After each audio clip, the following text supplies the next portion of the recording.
Ricardo Pereira.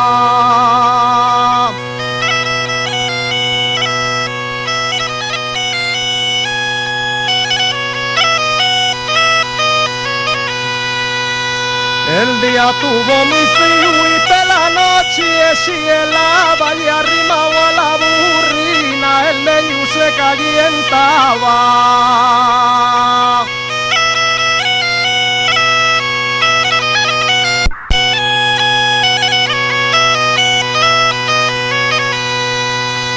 Conocióse la noticia al poco día de hacer, ricos y hasta reyes fueron corriendo a Belén.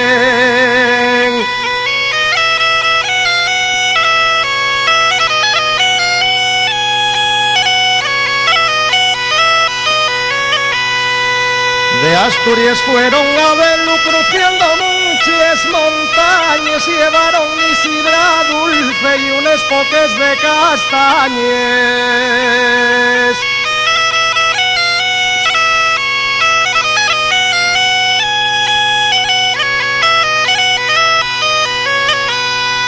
Todos querían celebrar la llegada del Señor, Pachín tocaba la gaita y Serafín el tambor.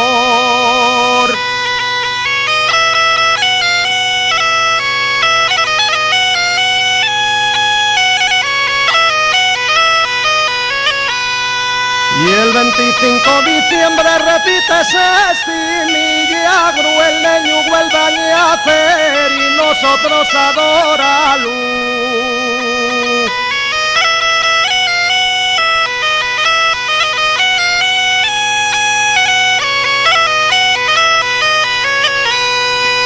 Un paisano del mi pueblo dice todo esto y un cuento, pero brindando considera bien que se lleva el invento.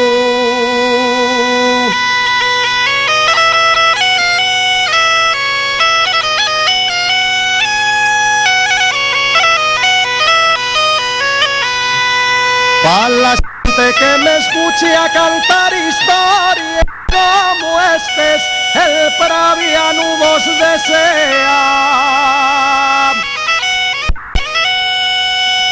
Que tengáis felices